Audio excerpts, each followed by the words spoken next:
So shout out to Jerryrigeverything for posting this.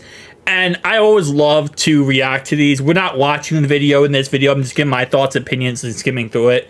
I'll leave a link down below in the description if you'd like to watch it for yourself. I recommend doing that. Nonetheless, though, he does these durability tests on these foldable cell phones. And he goes hardcore. I mean, he burns them, scratches them. He bends them with his hands, which he's a very strong dude. So, obviously, most of them do break. He puts them through the ringer. And in all honesty, whenever the durability tests happen, in reality, this is the worst of the worst case scenario, meaning these phones will never be put in these type of situations. But at the same time, it is nice to see, you know, what is the limit of these cell phones.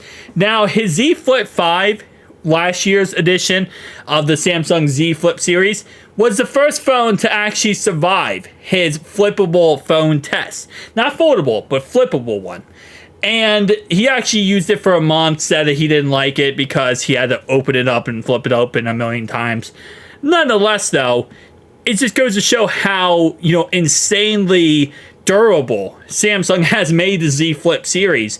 Because this variant, the Z Flip 6, also goes ahead and survives his durability test. And you see right here, so he does go ahead and use his different picks of hardness.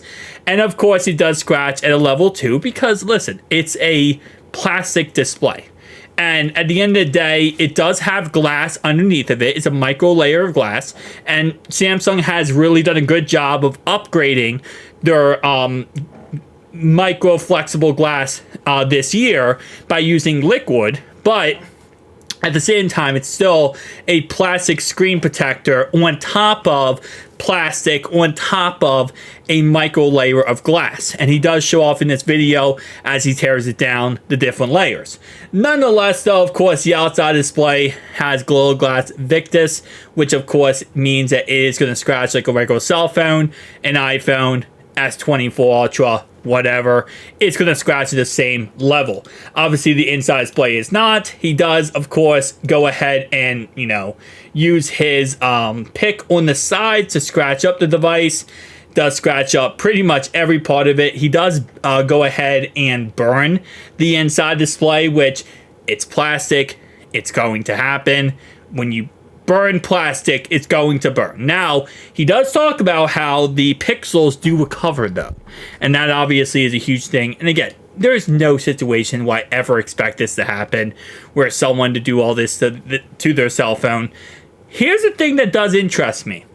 The IP48 of the Z Flip 6. IP48, what is that? Well, IP is water resistance and dust resistance. So the 4 is a dust resistant grade, and the 8 is the IP water resistant grade. So just a little key tip here, a 9 means waterproof. It means it's completely waterproof, can be in water forever. It's never going to leak, never going to have problems. It's perfect. Anything from an 8 or below, the lower the number you get, the less waterproof it is. So like, for example, Surface Duo 2, I believe, was an IP1 or X1. X meaning no dust resistance, 1 meaning water resistance. So, based on what I have read, the IP8 is a very loose definition. It just means that it is water resistance to the max that the manufacturer recommends. So, every device is different. The Z Fold 6, for example, can be put into water. I believe it's up to 5 meters for 30 minutes. The same exact water resistant rating is on the Pixel Fold 1. The Pixel Fold 1 says it can be put up to 3 meters of water for 30 minutes. It cannot be put up to 5. So even though it might have the same water resistant rating, it's based on the manufacturer of the device. Manufacturer device gives the rating or says what the rating means. Right here, he is testing out the IP4 part, the dust resistance. And he drops a lot of stands, rocks on this display, and the display takes it like a champ. Works perfectly afterwards, no problem at all, no issue.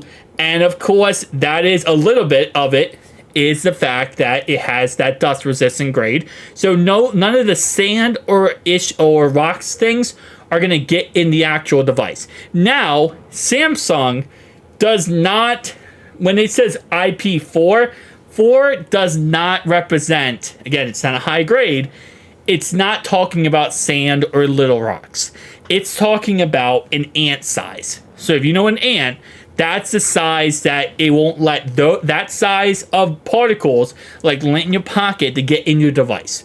So he's doing an extreme measure here, but realistically speaking, the dust resistance is not to the level of what he's showing. Also, little another side note here, I wish he would do this with the phone closed, dump the sand and rocks in there, and then open display at first to kind of see if anything gets in, because again, it is dust resistant. So I wish he would do that, but nonetheless, though, that's a pet peeve of mine. He then bends the actual phone, and this is where it is amazing how well Samsung has done with the Z Fold devices and the Flip devices to an extreme measure. This is all this comes down to here is the hinge. How powerful is the hinge? Is the hinge able to take the bend? Is it able to, stop the bend? And keep in mind, when it comes to this bend, this is not unrealistic. I mean, it's probably not going to happen to the average person, but let's say you did have your phone open, whether it's the Z Flip series, and by the way, the Fold series also does it very well in these bend videos. Not the Pixel. The Pixel Fold got absolutely demolished, okay? And you already know the Surface Duo 1 and 2, I mean, they're 360-degree hinges anyway, but nonetheless, for these phones, the Z Flip series, it all comes down to the hinge. And they always, again, starting at the Z Flip 5 last year and this year, they survived these. And the Fold series does as well, which, again, does give a lot of credit to Samsung. And is this a one-off type perspective? Like, hey, listen, if you're, again, have to have the phone open and then ends up pushing it? Yes. But it's nice to know that the hinge is strong enough to actually save the device, which again, the Pixel Fold, it's not the case. So very nice to see it actually does protect it. And not only does it protect it, it goes back to normal. It's not like it's like, forever deformed. It actually just goes back to normal, like it never had a problem at all. Which again, shout out to Samsung for that, for the durability. And then he does go ahead and pull off the different layers of the actual display.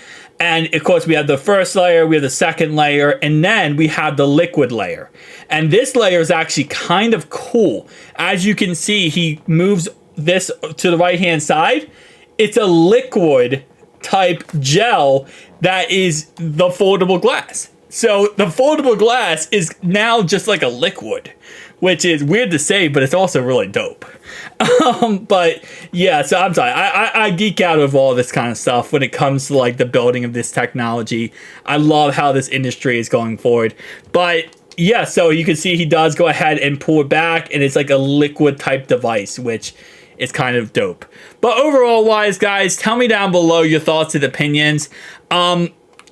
I'm excited. I'm excited for the industry moving forward for all these cell phones, and I love to see these cell phones survive these tests. I know they are extreme tests, but you know what this does? It makes people who aren't really 100% sold on these cell phones, it gives them relief that if they spend the money, they're getting a product that isn't going to break.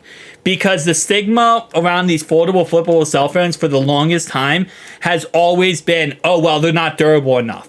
I'm going to spend all this money and it's going to break within 5 minutes. It's going to break. It's a gimmick. It's not real. It's fake. It's bullcrap. Like, this has always been the stigma. And I understand, rightfully so, there's been a lot of cases where there's been problems and issues. But we need that to no longer be a thing.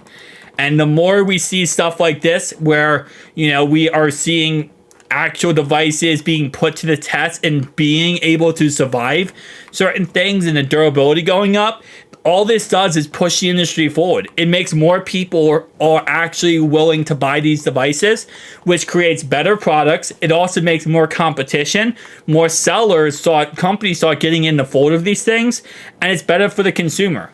That's all this really comes down to in the end is we want it to be better for the consumer, and the only way you get that is by having better technology.